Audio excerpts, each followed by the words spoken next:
Once again, it's on. You know what time it is. It's time to play some toss. Welcome, everyone, to episode 70 of the Tristain on Sports Show Toss. Yes, it is your main man, T-Square, Tristain Thomas. Thank you all so very much for joining us.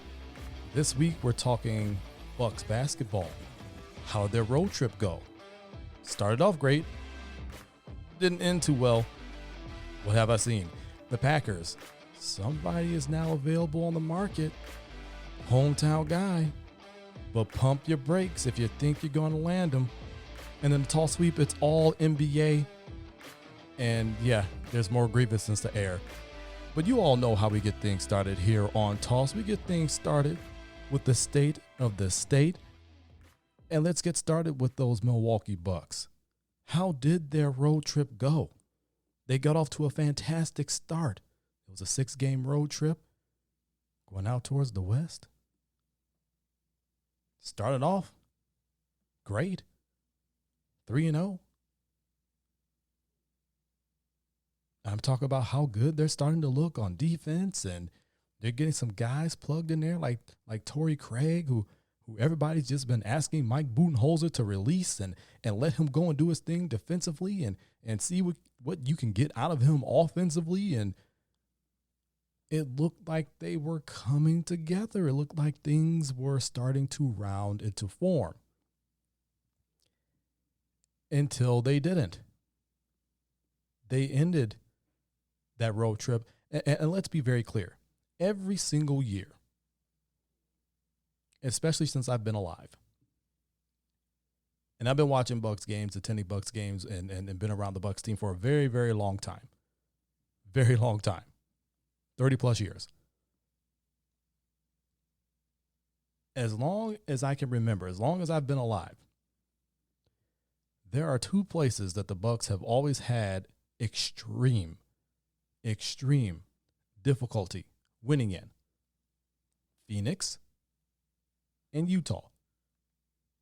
Guess where those two of those losses occurred on this road trip? Phoenix, they lost by 1, and Utah when they just got absolutely mollywopped.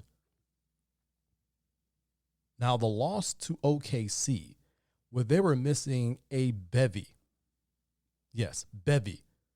of players, including their 22-point per game scorer, Shai Gilgeous-Alexander.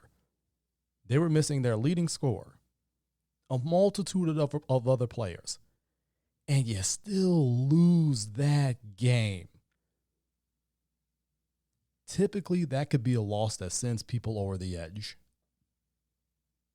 Now, the Bucks did play on Tuesday night, back home at Fiserv Forum in Milwaukee. The president was in town. He was having his town hall. But for the first time in nearly a full calendar year, the Bucks had people at the game. Right now, they're limiting it to family and invited guests. They're hoping to eventually have over 1,800 people attend the game on Sunday, which will be the first game that fans, the general public, will be able to attend. It's great to see fans getting back into these buildings to see these games, but I'm hoping everyone continues to stay safe. But you need that energy. But they lost to the Raptors Tuesday night with fans in the stands. Again, of invited guests and family.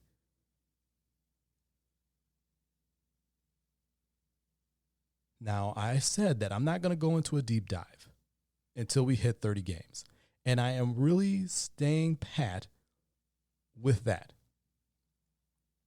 I know some of you are out there looking on tossnationmedia.com, and I thank you for that. And you're probably looking for my words, right? You're looking for my words on the Bucks. You know, Packers season is over with. Some of you are looking for Packers content. We're shifting over to Bucks content.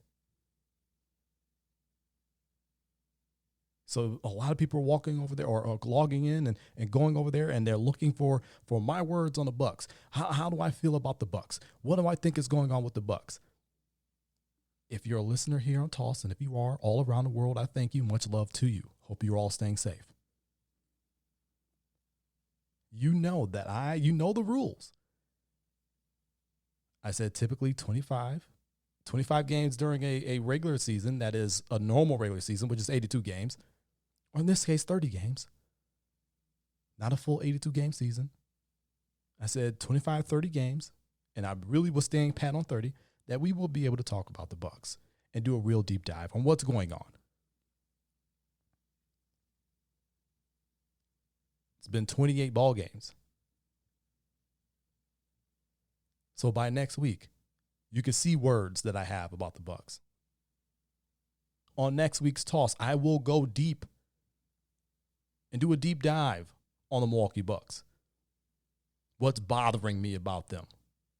What's going on about it? But right now we have to look at things for where they are and what they are. They're playing a defense that everybody's figured out. It really seems like this energy that they've had. And it seems like after that Phoenix loss, again, they lost by 1 point.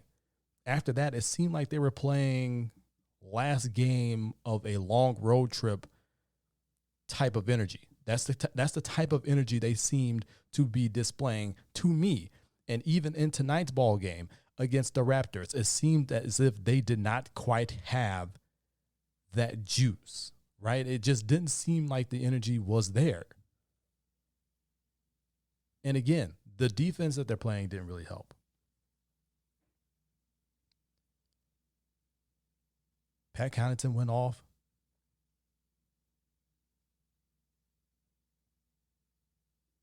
Past game, you got a triple-double from Giannis. You still lost. Chris Middleton's being aggressive. He's going out there. He's getting off on a nightly basis. You're still losing.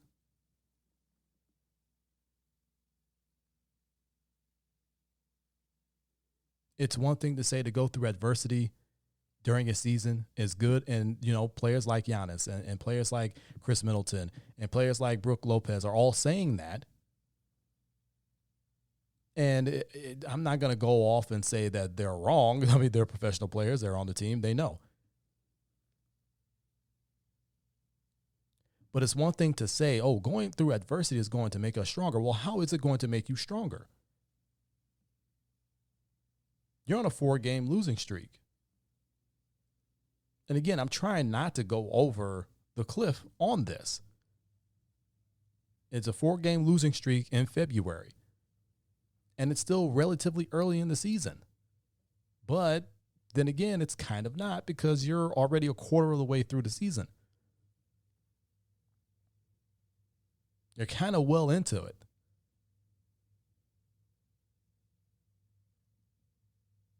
There are some issues with the Milwaukee Bucks. Are they issues that they can figure out? I still believe they are.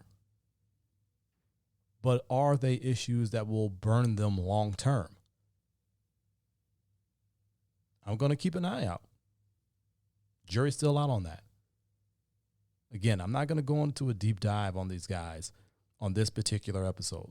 I'm really not going to go and start analyzing these guys until they hit game 30. And you're really trying to take little streaks like this while they're still trying to work things out with a grain of salt. As I said, it's a 4-game losing streak in February. The good teams end up, typically do have a little bit of struggle, and then they figure it out and they go on an absolute tear through the rest of the season. We've seen the Bucks be up. We've seen the Bucks be down. It's been a weird season, and it's been a weird offseason. We have to still allow these guys to adjust to what has become the new normal. Or at least what is the normal for this season. Short off season, quick turnaround, shortened season. COVID still prevalent. You've been without Drew Holiday because of it, because of the health and safety protocols.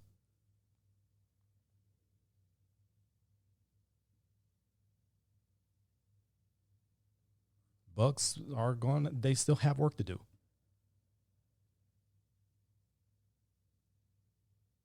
And as much as people want to just jump off a cliff and scream and yell and let their head explode and absolutely just lose their damn minds over a 4-game losing streak in February, you can't.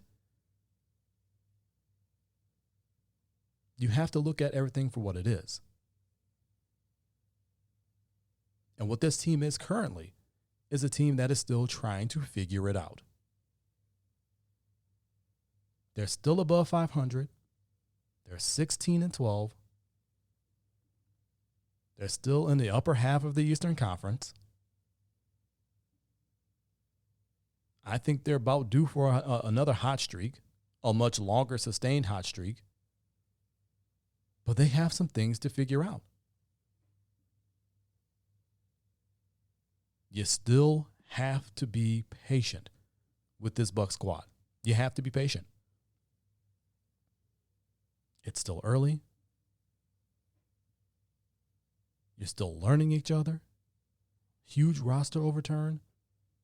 You're tinkering with some things here and there offensively. You're tinkering with some things defensively, even though overall the entire scheme is still the same, and everybody's figured it out.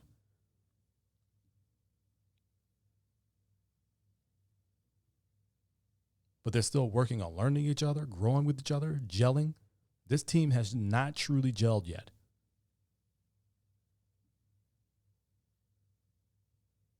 They got a lot of games and a lot of time to do so. Even with the shortened season, you're only 28 games in.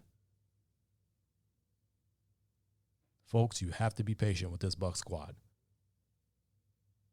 But as I said, next week, we're going to go a little bit more of a deep dive on these Milwaukee Bucks, because we'll be way past that 30-game threshold at that point. And we're going to go in. We're going to talk about it. Continuing on State of State here on Toss, let's talk about the Green Bay Packers. I mentioned in our opener that there's a player, a hometown guy who's become available. J.J. Watt last week requested and was granted his release from the Houston Texans. Houston Texans becoming a franchise of just absolute ineptitude. They absolutely allowed Bill O'Brien to just completely destroy that franchise with the dumbfounding trades that he made and the transactions that he made. Just completely wrecked that franchise. Completely wrecked that franchise. You wasted Andre Johnson. You wasted DeAndre Hopkins. Gave him away for virtually nothing. You wasted J.J. Watt, and you're wasting Deshaun Watson. And let's not forget, you also wasted Arian Foster. Now, I'm not letting them off the hook for that one either. Absolutely wasted Arian Foster as well. But with the news of J.J. Watt getting his release from the Houston Texans, opens up the door, and Packers fans are rejoicing because the hometown kid, he's from Milwaukee.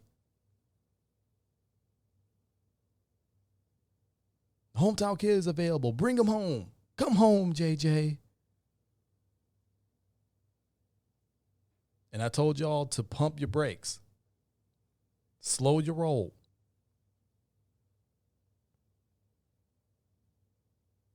You got Texans heavy websites reporting that Watt to the Packers is the most likely thing to happen. Again, pump your brakes. Slow your roll. Because if you think that's going to happen, I don't think you guys really truly know the salary cap trouble the Green Bay Packers are actually in. Lest we forget, they have free agents they need to sign. Guys like Aaron Jones, guys like Jamal Williams, guys like Corey Linsley, guys like Big Bobby Tunyon.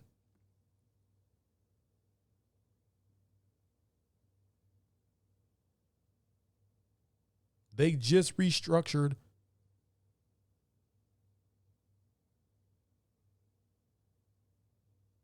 Bakhtiari's contract to give them some space. But if you don't believe me about the salary cap work that needs to be done and the trouble that the Packers are actually in as far as money and salary cap, listen to Andy Herman. Listen to his breakdown on the salary cap for the Green Bay Packers. Andy Herman is an analyst for Green Bay Nation, which airs on the news station up here in the Green Bay area. Toss Nation Studios in the not that far away. Listen to his explanation on what exactly is going on with the cap. Just listen.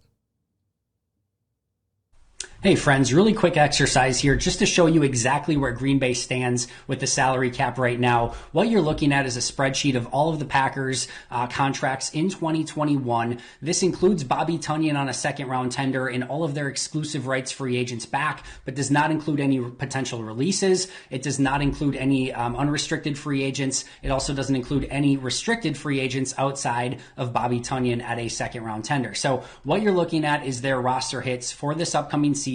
I'm going to assume $180 million is the salary cap, plus a little money from carryover, minus a little bit from dead cap. I'm going to assume that they need about $5 million in roster flexibility for next season. I'm going to assume that they need about $3 million for the practice squad. Their top 53, I know they only need 51 right now, but their top 53 would be about $217 million right now, considering Bobby Tonyan in that, which means that they need to clear about $42 million in cap space just to get under the cap, not to sign anyone, just to get under the cap. So how can they do that? Let's start with some roster cuts. We're going to cut Devin Funchess. We are going to cut Rick Wagner. We're going to cut Dean Lowry. We're going to cut Preston Smith. We're going to cut Christian Kirksey. We take all of those out of the equation, take their dead cap hits into consideration. I'm looking at this as a pre-June 1st cut, not a post-June 1st cut. There's a couple different ways they could do that, but I'm going pre-June 1st cut, and that gets us to still, after those releases, still $23 million that they need to clear to be able to sign some free agents and actually make some moves, sign their draft class, etc. So let's look at some potential restructures. We are going to make sure that Aaron Rodgers stays a Packer for the next 3 years. We are going to give him what he wants. We're going to clear some space. We're going to take all of his current, basically base salary and roster bonus, turn it into signing bonus, and get him down to about $24 million in cap hit this year. We're going to give Devontae Adams a rich new contract, get him down to about $6 million this year. We're going to turn David Bakhtiari's roster bonus into signing bonus. We're going to get him down to about $11 million this year. This is taking a lot from future caps, but it gets you to about $9 million in usable cap space that they could sign some free agents, their draft class, etc. A ton of work to do from that point. This does not include your Aaron Jones, your Corey Linsleys, any free agents, any draft picks, any restricted free agents besides Bobby Tonyan. They have serious work to do. They have serious work to do. Again, that was Andy Herman at Andy Herman NFL on Twitter with his cap breakdown of the Green Bay Packers. And it goes to show you, they're kicking the can down the road with all these moves. Let's be clear on that. They would be essentially kicking the can down the road. You're converting all the bonuses and all the other stuff into signing bonuses, and you're stretching out contracts, and you're stretching out Aaron Rodgers, and you're stretching out Devontae Adams, and you're essentially restructuring Bakhtiari and stretching him out a bit. And that's before you even sign the free agents on the list that I even named. You talk about Bobby Tonyan. You talk about Aaron Jones and Jamal Williams and Corey Linsley. You haven't even signed any of your draft picks at this point. Draft hasn't happened, but we're talking about the cap as a whole. This is not even talking about you having the money to even sign your draft picks. There is a ton of work to be done, and people are sitting there thinking that the Packers are going to be able to sign J.J. Watt. The only way that happens is if you make all those cuts. Some of those cuts were along the lines of my thinking that Andy Herman was suggesting.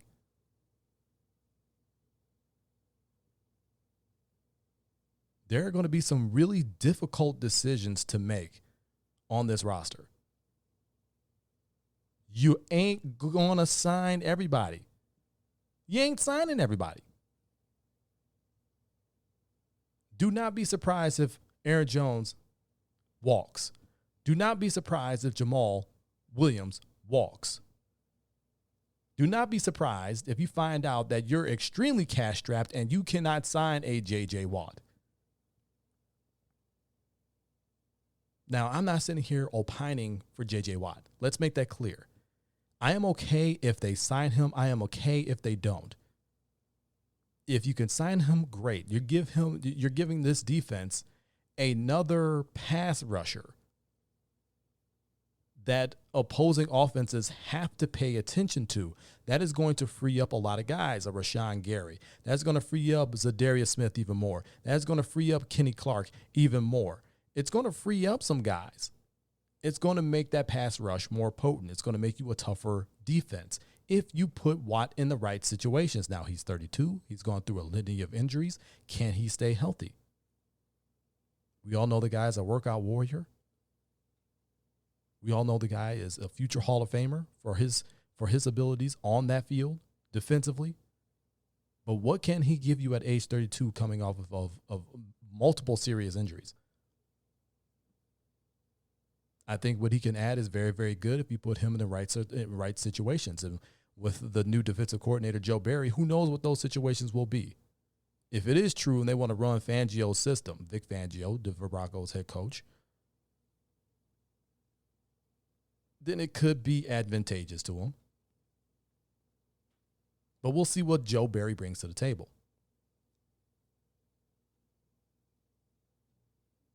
But you have to come up with the money to even be able to have the conversation to sign him first. And right now, you don't have any money. You're broke.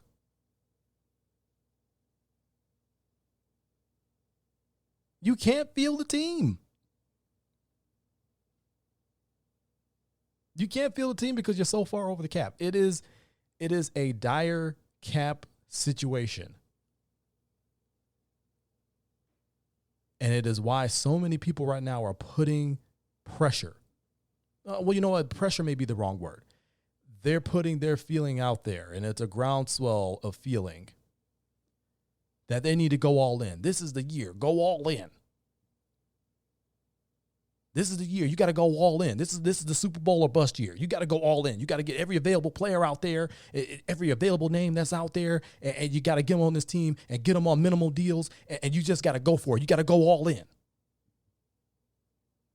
Shout out to my boy, Professor P. He was always a believer in going all in. This would be the year in which he said you need to go all in, and it will kind of make sense because of the cap situation. But then again, it doesn't make sense because of the cap situation because you have no money.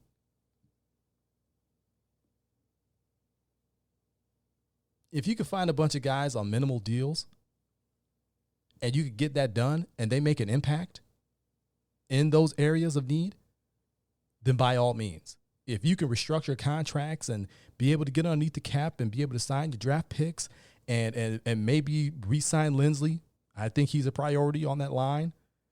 You have AJ, the Sauce Dillon there at running back who's shown that he can do it.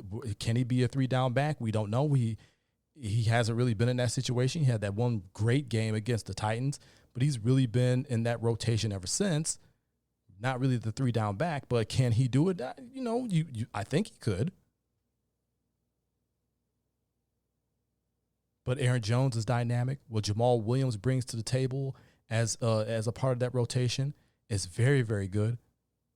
Corey Lindsley, one of the better linemen in all the NFL. I mean, you get one of the best centers in the NFL. You kind of got to pay him, I think. Big Bobby Tunyon, he's played himself into a big play tight end. Can he do it for another year? I mean, you kind of have to pay some of these guys, but you're not going to be able to pay everyone. So slow your roll, pump your brakes when it comes to, this name is available. We need to go and get him. Oh, this name is available. They need to go and get him.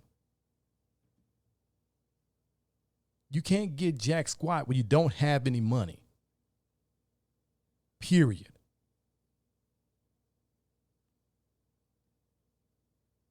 Packers have some really tough decisions coming up. They have some really tough work on the salary cap to do.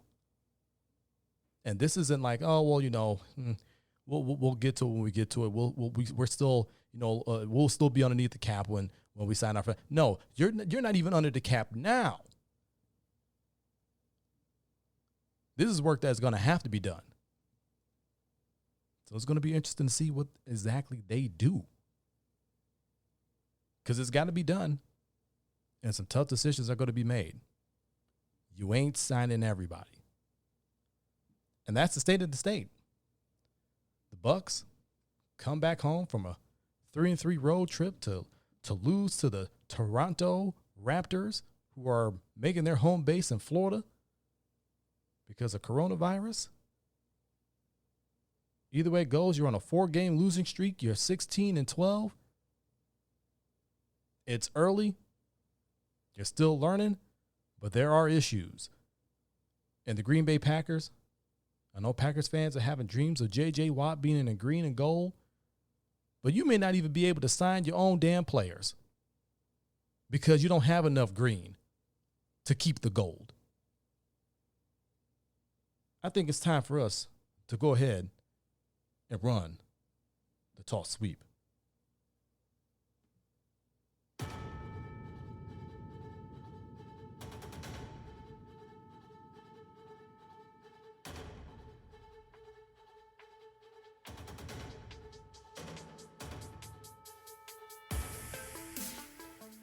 The Toss Sweep, brought to you by the good folks at Toss Nation Media. TossNationMedia.com, your home for the Toss brand of sports. Truthful, opinionated, passionate sports. It's what you deserve. I mentioned in our opener that it's more NBA talk here in the Toss Sweep. More curious moves being made by the NBA and some teams in the NBA. And we're here to discuss. That's what the Toss Sweep is for. So the NBA is having their All-Star game. I mentioned how disappointed I was in them about even having that game on last week's episode 69. Yeah, get your giggles out. Episode 69, I mentioned how disappointed I was in them to even be having that game. Well, they find new and inventive ways to continue to disappoint me. So, and this isn't even talking about them forcing the Dallas Mavericks and every team in the NBA to play the national anthem before games. Dallas Mavericks were not going to play the national anthem because Mark Cuban decided that, look, I know some of our players and some of our employees don't feel that the national anthem represents them. We're not going to play it. There's no reason to play this before games. NBA made a huge misstep in forcing teams to play that before games. That's a whole different argument for a whole different day, but I wasn't even talking about that bit of disappointment. It's got to do with the All-Star game. Now, last week, it was thought that they were going to have, the NBA was going to have the All-Star Saturday night events and then the All-Star game on that Sunday. Well, it looks like they will not be having an All-Star Saturday night, but they will still be having the events. The skills and three-point shootout will be taking place in pregame of the NBA All-Star game. The main event on All-Star Saturday night, or what would be the main event on All-Star Saturday night, which would be the dunk contest, will be taking place during halftime of the All-Star game. Halftime. Who thought of this mess? Now, it does it lessen the disappointment that they're having both a needless event on Saturday night and a needless All-Star game on Sunday night. It lessens it a little bit, but at the same time, you are cramming all of this into one big, gigantic event. This is going to be one of the longest pre-games I have ever seen. This is going to be the longest halftime I've ever seen. It's probably going to be longer than Super Bowl halftime. Why even have these events at this point? You're going to try to time it. You're going to try to have it within a certain time so people don't get worn out and bored of watching it and then having to watch an all-star game None of these events matter. These are all money, cash grab events.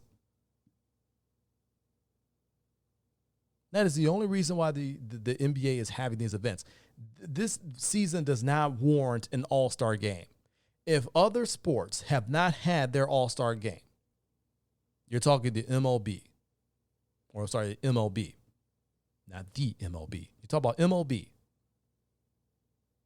You're talking the NFL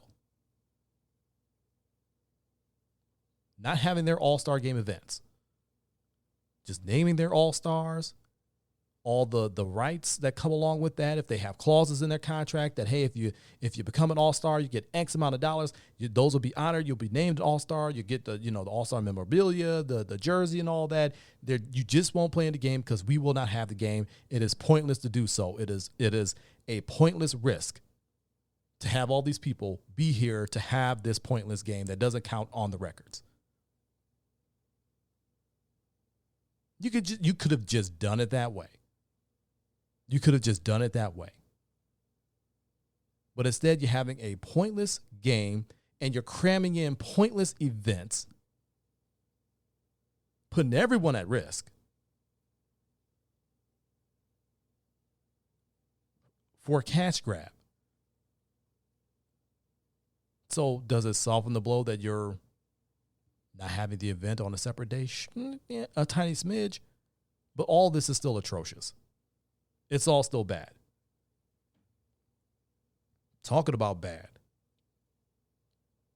A guy who has a bad rap around the NBA.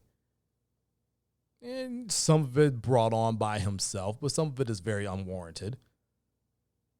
Draymond Green. Post-game press conference or post-game Zoom conference these days, in the days of Corona. Made some very, very great points in his post-game Zoom conference. This is all stemming from the Andre Drummond story. What is the Andre Drummond story? Well, Andre Drummond, player, center for the Cleveland Cavaliers. The team came out and said, oh, well, we're benching him. Not because he's not playing well. You're talking about a guy who's had 20-20 games this year, who's had 30-20 games this year, who's just a rebounding and close to the basket type scorer. He's a good player. He's a really good player. Multi-time All-Star. He's a good player. Cleveland decided to bench him because they are transitioning the team to Jared Allen being the full-time center and the primary center for this team. Jared Allen coming over via trade from the Nets in that multi-team trade that allowed the Nets to acquire James Harden. They want to transition over to him. He's a little bit younger than this Drummond, but Drummond is only in his late 20s. I mean, he's in the prime of his career. But they like what he brings to the table more. They feel maybe a little bit more energy, a little bit better defense. They're running with Jared Allen. Jared Allen is a pretty good young player. He really is. But Andre Drummond's in the prime of his career. He's giving you 30-20 games and 20-20 games. I mean, you can't figure out a way to win with that guy?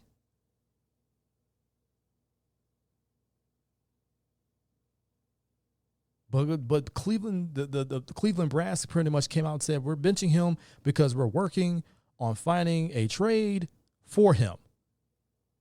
Trade him out of Cleveland. We're trading him. We're benching him. He's not going to play. He's going to get paid to sit there until we could trade him away. He's not getting in games. Which, as a competitor, the competitor to me is like, this is a damn slap in the face. And I mentioned on the Toss Facebook page at facebook.com/TOnSportsShow that Cleveland's probably going to overreach with this trade. What I failed to mention, because it would have been a lot of expletives on it, and I try to keep it clean, is how much of a slap in the face this is. And how much of a double standard this is. A player can't come out and demand a trade. In which Draymond Green brought up a very good point. Anthony Davis came out and pretty much publicly said he wanted to trade. He got fined $100,000. So a player can't come out and demand a trade. They can't come out and say, "Oh, I want to be traded," because they'll get fined. But a team could come out and say, "Oh, we're trading this guy," and have no repercussions. The quote that stuck out to me the most in his entire press conference, and the clip from the question that really got him going, lasts about 3 minutes long. But the quote that really stuck out to me while I watched it multiple times was, and he says, quote, and this is Draymond Green, quote, "At some point, as players, we need to be treated with the same respect and have the same rights that the team could have." And I agree with him. And to a certain extent, they do. I mean, you have owners, namely Mark Cuban, who come out and spoke against the quote-unquote establishment. And he's been heavily fined for it. He's been fined multiple times for coming out and speaking out against the NBA and some of the hypocrisies that they've levied upon ownership and players. Draymond is right. At some point, you do have to treat the players with the same respect and give them the same rights that the team can have. If the team come out and say, "We're benching you, we're trading you," and that's that, why can't a player come out and say, "Look, I really would prefer to be traded. It's not a good situation for myself. I need to go." Instead of always having sources having to leak it out to reporters and this, that, and the other, why can't they come out and say it without repercussion? Why do they have to go through tweets? Insert Eric Bledsoe here.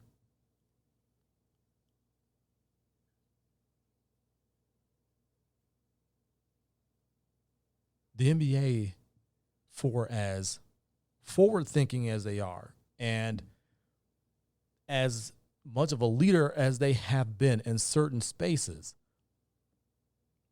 really do exhibit some of the same hypocrisy as other sports leagues. You want to talk about player safety. You had the bubble, and it was a huge success. Not one single solitary person in that bubble caught COVID.